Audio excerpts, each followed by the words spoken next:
Bonjour les amis, heureux de vous retrouver aujourd'hui, en ce jeudi. Nous allons continuer ensemble sur l'honneur, la troisième partie, et je vous avais dit qu'on parlerait de l'humilité. Juste vous rappeler le texte d'introduction et le relire ensemble en Romains chapitre 12 verset 10. Que l'amour soit sincère, détestez le mal, attachez-vous au bien, pardon. Attachez-vous au bien.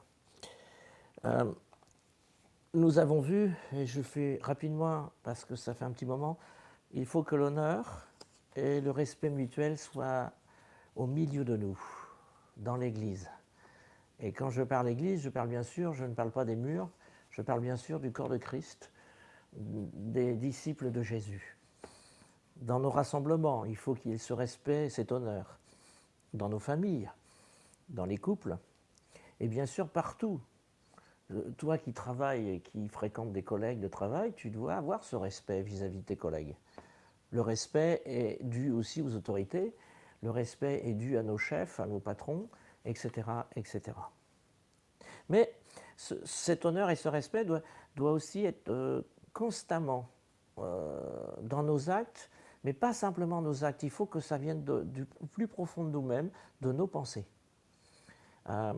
Il faut aussi que, une fois si dans les actes on se respecte, il faut aussi que dans nos pensées on se respecte. Il ne suffit pas de se respecter par exemple lors d'un culte, et puis à la sortie du culte ou chez soi commencer à dire du mal de son frère ou de sa sœur. Où serait le respect? Donc on voit qu'il y a une synchronisation, si je peux me permettre, entre les pensées et les actes. Nous avons vu que nous avons des critères d'évaluation et que nos critères humains, personnels, ne sont pas les bons critères, puisqu'ils sont basés sur le mérite, sur le résultat et sur des critères aussi culturels, raciaux, etc. Et ce n'est pas les bons critères. On ne peut pas évaluer l'honneur comme ça. Non, non, non. Le critère, il est céleste, on l'a vu ensemble, il est divin, c'est le prix du sang. Et nous sommes tous rachetés au même prix, au prix du sang de Jésus. L'honneur permet la diversité, nous l'avions vu aussi, tout simplement parce que s'il y a un respect mutuel, la diversité peut s'exprimer.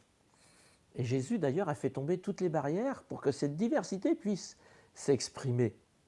Souvenez-vous d'ailleurs, même à la Pentecôte, il nous est dit qu'ils se sont exprimés en diverses langues. L'unité de l'esprit et diversité de langues, comme il y a diversité de ministères, diversité de dons, etc. Ainsi, donc, l'honneur permet la diversité. Et nous avions vu enfin que les leaders doivent diriger dans l'honneur et être des exemples et entraîner chacun, chacune, l'Église, le corps de Christ, dans le respect mutuel et l'honneur. Je vous poserai des questions à la fin de mon intervention, de ma prédication, pour que vous puissiez continuer à la maison à travailler sur le sujet de l'humilité. Bien-aimés, j'aimerais vous dire qu'on ne peut pas avoir une culture de l'honneur dans le rassemblement, dans l'Église, au milieu de nous, entre nous, si nous n'avons pas l'humilité. Dans Philippiens chapitre 2, verset 3, il est écrit ceci: « Ne faites donc rien par esprit de rivalité ou par un vain désir de vous mettre en avant. Au contraire, par humilité, considérez les autres comme plus importants que vous-même et que chacun regarde non ses propres qualités, mais celles des autres. » Dans Romains chapitre 12, donc le même contexte que nous avons lu, notre verset 10, « En vertu de la grâce que Dieu m'a faite, voici ce que je dis à chacun d'entre vous. Ne soyez pas prétentieux. N'allez pas au-delà de ce à quoi vous devez prétendre. Tendez au contraire à une sage appréciation de vous-même, chacun selon la part que Dieu lui a donnée dans son œuvre régie par la foi. » Ainsi, donc, nous voyons au travers de ces textes, et bien aimés, il y en a bien d'autres, notre regard sur nous-mêmes doit être honnête et juste. Nous devons regarder à nos réussites, et c'est bien, mais nous devons regarder aussi à nos échecs et admettre que nous avons aussi, comme tout le monde, des échecs. Nous devons regarder, être honnêtes et justes sur nos forces, mais aussi sur nos faiblesses et sur nos péchés.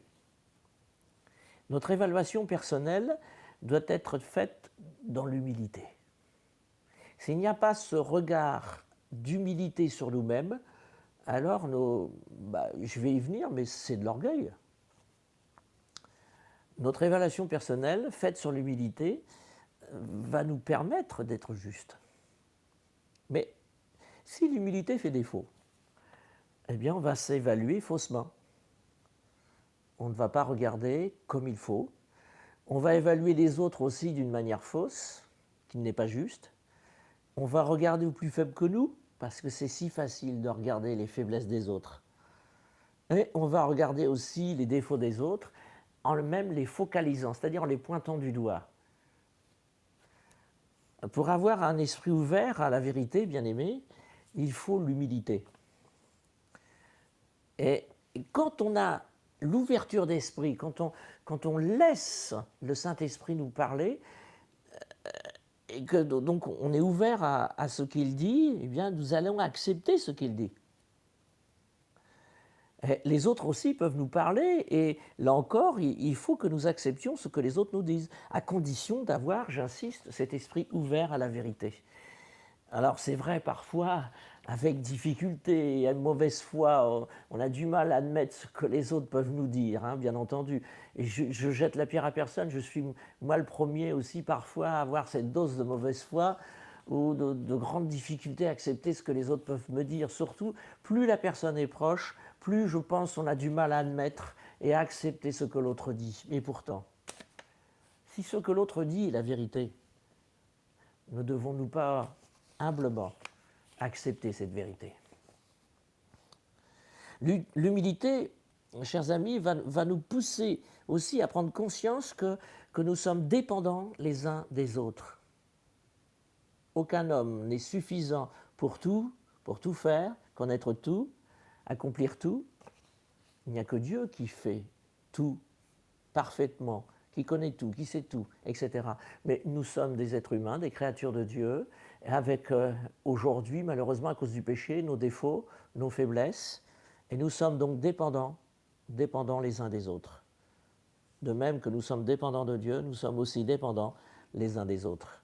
Et nous devons reconnaître, et ça c'est l'humilité qui va nous permettre de le reconnaître, que nous avons besoin des uns des autres. La main a besoin peut-être du pied. De même que l'œil a besoin de la main, si j'ai une poussière dans l'œil, j'ai bien besoin de mon œil, mon doigt, de ma main pour essayer d'enlever la poussière sans faire trop de dégâts. Je veux boire un verre d'eau, ma bouche ne peut pas boire, il faut bien que je tende ma main.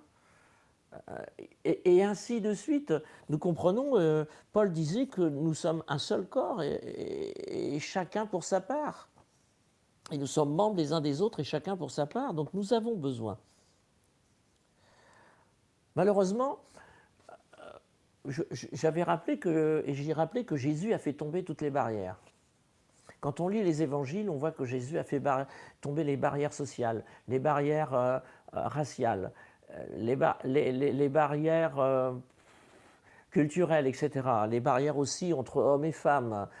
Jésus a élevé la femme, qui était plus bas que terre de ce temps-là et qui malheureusement, ça a persisté chez les hommes. Mais avec le temps, nous avons reconstruit des barrières que Jésus, lui, a fait tomber. Les barrières culturelles ont été reconstruites, les barrières sociales, les barrières raciales et même entre hommes et femmes, les barrières ont été reconstruites puisque aujourd'hui encore, il y a des inégalités entre les hommes et les femmes, par exemple au salaire et d'autres choses encore. Donc on voit bien que la religion construit les barrières. Et ces barrières que Jésus a renversées donc, sont remises en place malheureusement. Alors, mais pourquoi ? Pourquoi ces barrières sont reconstruites ? Par manque d'humilité, bien aimé. Par manque d'humilité, à cause de l'orgueil. C'est l'orgueil des hommes qui fait que les barrières sont reconstruites. Nous connaissons, et j'en arrive donc à l'orgueil, puisque le contraire de l'humilité, vous l'avez bien compris, c'est l'orgueil. Dans le livre des Proverbes, au chapitre 18, verset 12, il est dit ceci: « Quand l'orgueil remplit le cœur d'un homme, sa ruine est proche. Avant d'être honoré, il faut savoir être humble. »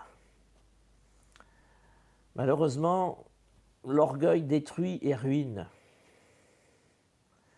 Nous l'avons lu dans le Proverbe, sa ruine est proche. Et ça détruit nos relations mutuelles, dans l'Église, dans les familles, dans les couples. L'orgueil est destructeur. La connaissance acquise et acquérir, l'orgueilleux ne reconnaît pas qu'il a besoin d'apprendre puisqu'il sait tout. Et il est donneur de leçons. La vérité chez l'orgueilleux n'est plus reçue. Et il vit dans le mensonge. Et il ne peut pas recevoir la vérité puisqu'il va vouloir, lui, vous donner sa vérité. Et il faut chasser donc que nous le comprenons de nos cœurs, tout orgueil, toute suffisance. Et je pense que nous avons besoin de nous repentir à ce sujet parce que plus ou moins nous avons de l'orgueil, n'est-ce pas? Il est impossible, chers amis, de pouvoir se respecter mutuellement, d'honorer les uns les autres et de s'honorer les uns les autres avec de l'orgueil dans le cœur. L'humilité nous rend capables. Je vais m'expliquer. C'est grâce à l'humilité, et c'est l'humilité qui nous rend capables d'honorer les autres. Je pense que nous l'avons bien compris au travers de ce que je viens déjà de partager. Nous nous voyons ainsi comme nous sommes, avec nos faiblesses. Et on n'a pas peur de regarder à nos faiblesses, avec nos insuffisances, avec nos péchés, que nous devons régler et se repentir. Dans Galates chapitre 6, verset 3, il est écrit ceci jusqu'au verset 5. « Si quelqu'un pense être quelque chose alors qu'il n'est rien, il se trompe lui-même. » En fin de compte, c'est du mensonge. Que chacun examine ses propres œuvres, et alors il aura de quoi être fier par rapport à lui seul, et non par comparaison avec un autre. Chacun portera sa propre responsabilité. Et nous avons lu au début, je crois que c'est dans Romains, « Ne soyez pas prétentieux. N'allez pas au-delà de ce quoi vous devez prétendre, tendez au contraire à une sage appréciation de vous-même. » Oui, l'humilité rend capable. Et ça nous permet, je dirais plutôt, des relations plus approfondies avec les autres. Mais quand l'humilité n'est pas présente, comment voulez-vous qu'on puisse se connaître mieux, connaître, certes peut-être les défauts, mais aussi les qualités de l'autre et les forces de l'autre. Et pour ça, il faut l'humilité, de reconnaître que celui qui est en face de moi a quelque chose que moi je n'ai pas, et moi j'ai quelque chose que lui n'a pas, et que nous sommes complémentaires. Nous pouvons ainsi nous ouvrir et sortir de notre carapace. Quand il n'y a pas l'humilité, quelque part on s'enferme dans nos principes. Ce que je voudrais dire pour terminer, c'est pour que l'humilité soit réciproque, face à un orgueilleux, le dialogue s'avère impossible, je suis bien d'accord. Comment dialoguer avec un orgueilleux qui de toute façon ne reconnaît pas ses besoins? Souvent, l'orgueilleux va pratiquer une fausse humilité, c'est-à-dire une humilité que j'appelle d'apparence. Mais elle n'est pas réelle, elle n'est pas franche, elle n'est pas de cœur. Et là, avec de telles personnes, il est évident que le dialogue est difficile, voire impossible. De plus, l'orgueilleux n'écoute pas, il refuse de se regarder comme il le devrait, et il juge les autres. Alors, chers amis, si nous voulons vivre l'honneur, si nous voulons vivre dans le respect mutuel, vous avez compris que l'humilité est indispensable. Et je crois qu'on a péché par rapport à l'humilité. Il m'est arrivé d'entendre des choses parfois attristantes. Je vous donne quelques exemples. Moi, j'ai 40 ans de conversion et toi, tu n'en as que 5. En quoi celui qui n'a que 5 serait nuisible ou plutôt ne servirait à rien et moi j'ai 40 ans de conversion, je suis plus fort que toi? Non. Ça, c'est de l'orgueil. Ce n'est pas l'humilité. Certes, on peut avoir plus d'expérience, et l'expérience est importante, et les jeunes convertis sont invités à écouter ceux qui ont de l'expérience. Mais peut-être que le jeune converti a une qualité que moi, même au bout de 40 ans, je n'ai pas. Et je vais avoir besoin de mon frère qui a peu d'expérience. C'est pareil au niveau, je dirais, des leaderships et des pasteurs. Je me souviens une fois un pasteur à qui j'avais posé une question qui ne lui avait pas plu. Il m'a repris en disant « Mais moi, j'ai été reconnu avant toi, j'ai plus d'expérience que toi. Mais en quoi ma question était un manque d'humilité? Bien sûr que non. » Et vous voyez, il y a plein d'exemples comme ça. On pourrait dire, moi j'ai fait des hautes études et donc je suis amené à faire plus de choses que toi. Ben, béni soit Dieu pour les hautes études que tu as faites. Béni soit Dieu pour les talents que tu as reçus. Mais il n'empêche que malgré tous les talents qu'on peut avoir de la part de Dieu, tous les dons qu'on ait reçus, tous les études qu'on ait pu faire, j'ai besoin de l'autre. J'ai besoin du plus petit que moi. Et là, Jésus a été très clair. Quand les disciples ont demandé, mais qui est le plus grand parmi nous? Il a dit, mais il a pris un petit enfant, puis il a dit, voilà le plus grand parmi vous. Le plus petit et le plus grand. Et c'est ça aussi que nous devons pratiquer, bien aimé, l'humilité, comme Jésus l'a fait aussi. Souvenez-vous, dans les évangiles, quand il a lavé les pieds de ses disciples, être le serviteur de l'autre. Que Dieu vous bénisse. Et je vous transmets donc les questions par rapport aux deux lectures du début, dans Philippiens, pardon, et dans Romains, oui, pardon. Dans Philippiens, au chapitre 2, mais un peu plus loin, au verset 5 jusqu'au verset 8, il est parlé des sentiments de Jésus, ou des attitudes de Jésus, c'est pareil. Hein. Alors, comment Jésus, ici, dans ces versets de Philippiens, chapitre 2, versets 5 à 8, comment Jésus a démontré son humilité? Creusez un peu ce texte. Donnez des exemples aussi qui parlent de l'humilité de Jésus dans les évangiles. Jésus a vécu plusieurs années avec ses disciples et les récits des évangiles nous montrent des exemples d'humilité. Cherchez quelques exemples.